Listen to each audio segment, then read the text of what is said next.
Did you know that Psalm 22 All right, let's see it. was written 1,000 years before Jesus? The majority of scholars would place the composition of Psalm 22 around maybe 700 years before Jesus. The notion that it was written by King David 1,000 years before Jesus is just based on an uncritical presupposition of the traditional ascription of authorship to the Psalms. And somehow it describes crucifixion in detail? No, it doesn't. Before crucifixion was even invented. Like, how is that possible? Psalm 22 does not describe crucifixion in any way, shape, or form whatsoever. This was written by King David, all right? A shepherd turned king who had never seen a crucifixion, never heard of Romans, and yet he writes stuff that lines up perfectly with what happened to Jesus on the cross. It was not written by King David, and it does not line up at all with what happened to Jesus on the cross. And it's not vague writings.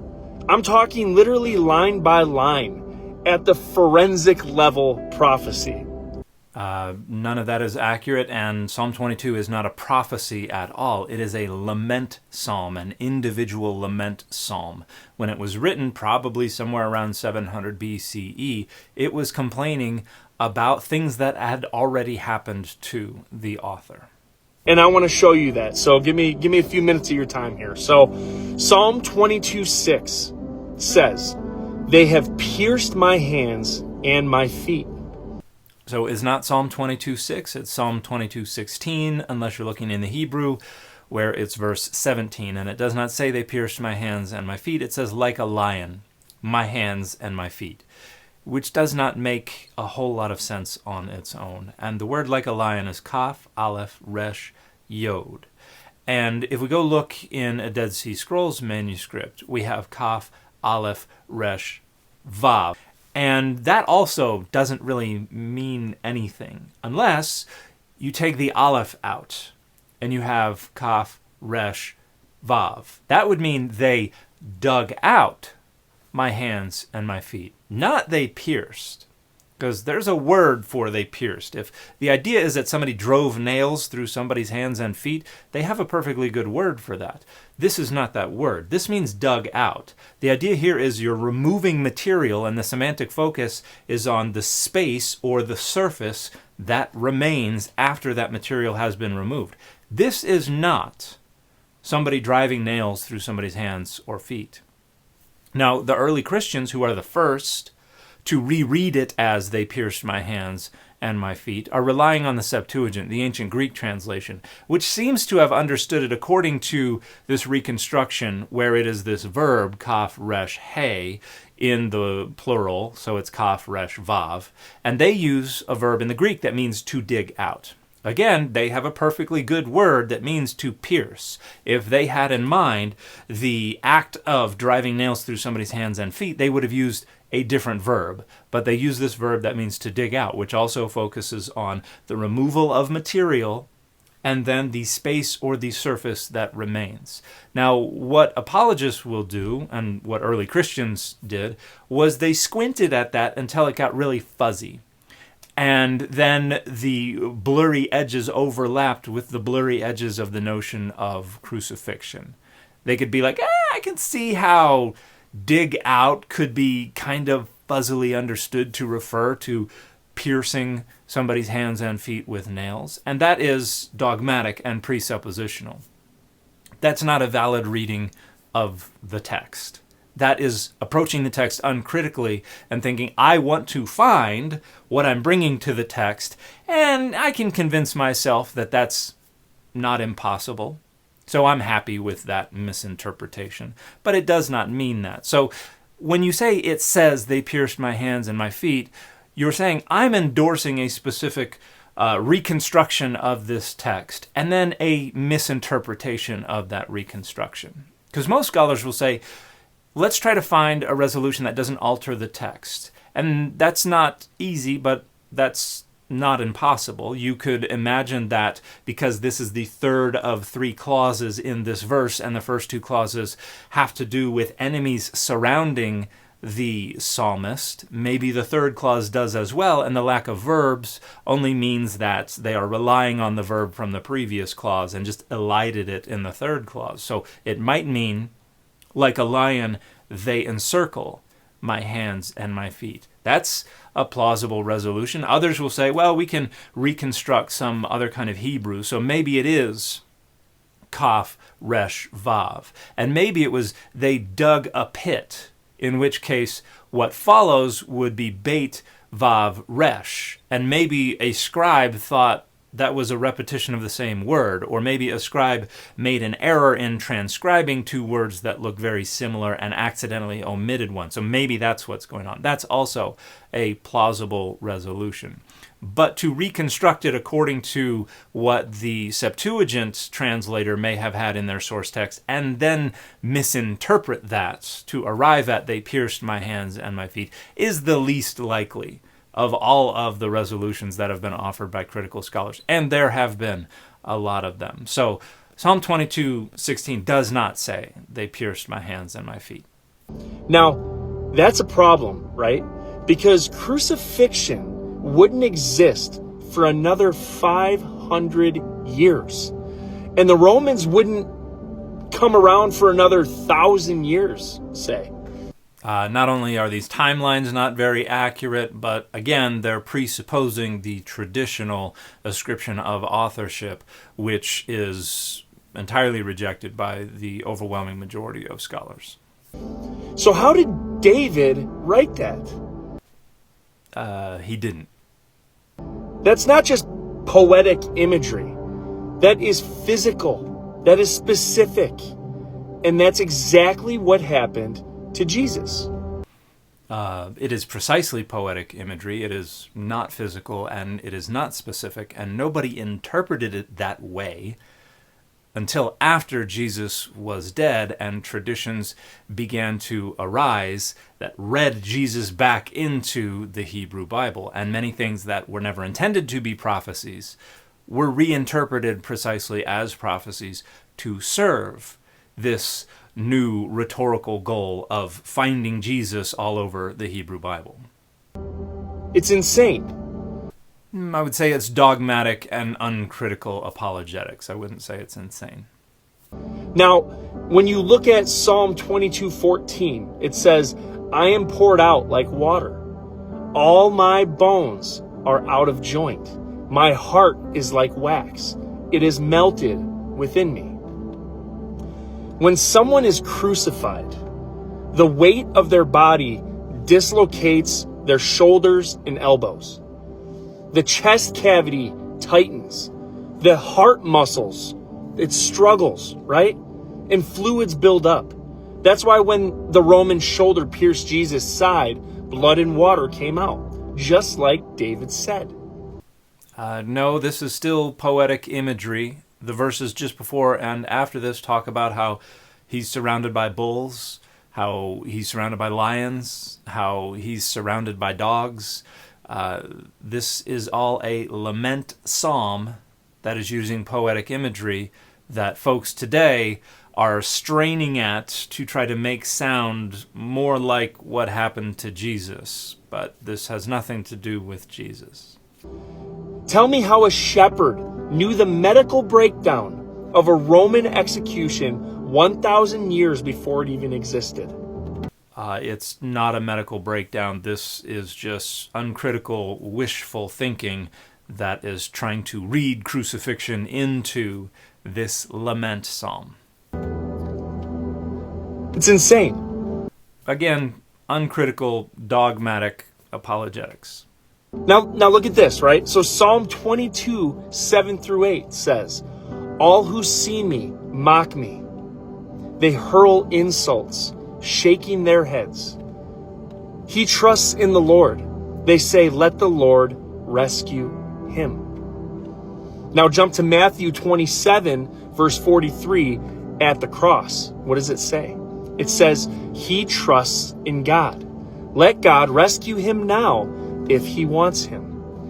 They quoted Psalm 22, word for word, while killing Jesus, without realizing they We're literally fulfilling the prophecy. So here is more of that uncritical, dogmatic, and naive apologetics. It is the author of the Gospel of Matthew who has these folks quoting Psalm 22, just like the author of the Gospel of Matthew describes the soldiers casting lots for Jesus' clothes, which is supposed to also resonate with Psalm 22. See, the author of the Gospel of Matthew gets to tell the story in whatever way they want. And this is one of the reasons that Matthew tells a lot of the stories that we find in Mark in very different ways, because Matthew is altering the narratives precisely to have them fulfill Hebrew Bible prophecy, or non-prophetic texts that the author of Matthew is interpreting as prophetic texts. This is why the death of Judas is different. This is why the triumphal entry is different. This is why the crucifixion is different in Matthew, because Matthew is trying to create connections with the Hebrew Bible to make Jesus seem like he is more directly and more thoroughly fulfilling what the Hebrew Bible said had happened or would happen. This is not because anyone actually said those words. It's because the author of the Gospel of Matthew wrote those words into the mouth of his characters. That's not a coincidence. No, it's not a coincidence. It's intentional literary craftsmanship. That's a script. That's prophecy. That's truth. No, again, intentional literary craftsmanship. Psalm 22:18 says, "They divide my garments among them and cast lots for my clothing." Now look at John 19:23 through 24. They said, "Let's not tear it. Let's cast lots to see who gets it." Yes, just like Matthew 27:35, which was one of the sources that the author of the Gospel of John used. Again, intentional literary craftsmanship. That's Roman soldiers gambling for Jesus' robe, exactly like David said. And again, David's writing is 1,000 years earlier. That means either Jesus orchestrated his own execution to match this ancient poetry, or this book is supernatural. That's two options, the only two options.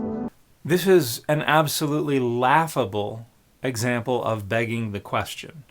The notion that these are the only two options means that you have no other option but to take the gospel narratives as inerrant, historical, true transcripts of what actually transpired. This leaves absolutely zero possibility for the gospel narratives to be compositions.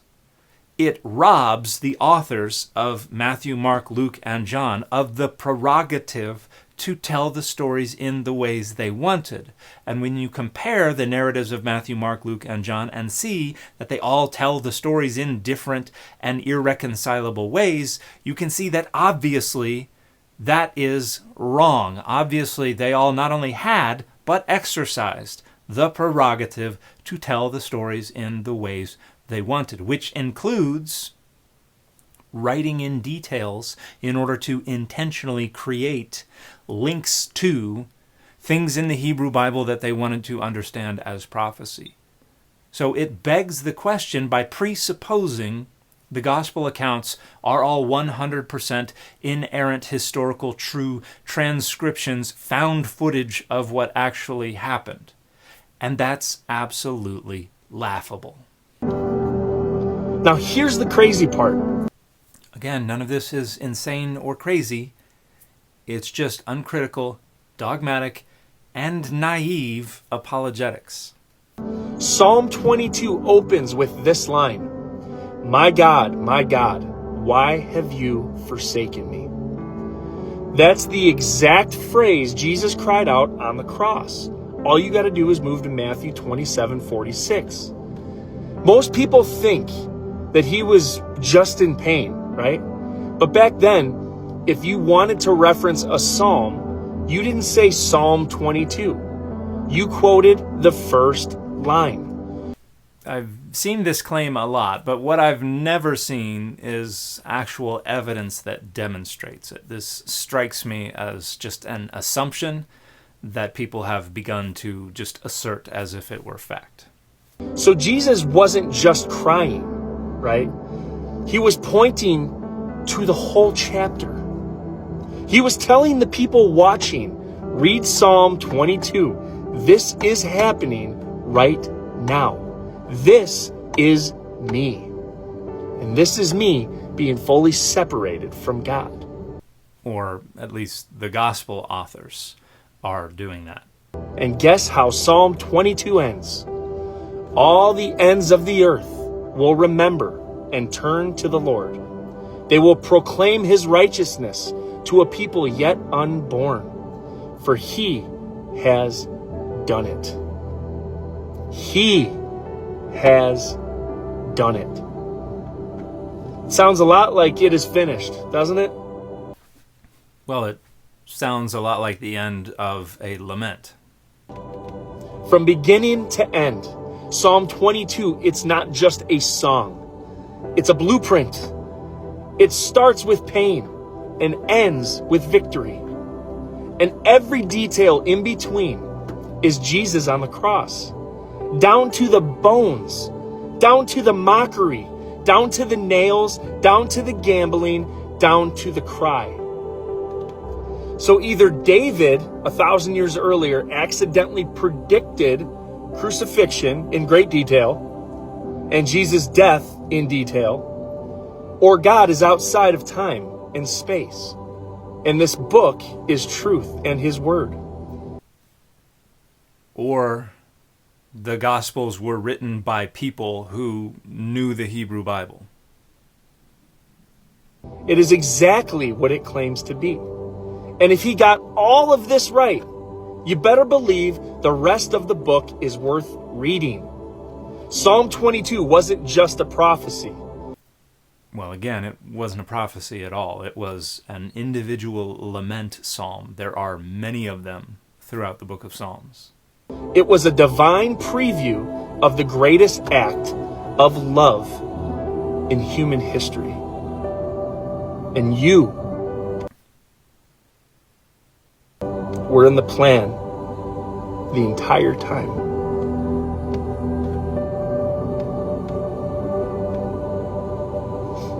What a God we serve. Amen and hallelujah. I'll see you in the clouds. Nah, I'm good. But Sugar, the fit for this video has been rogue.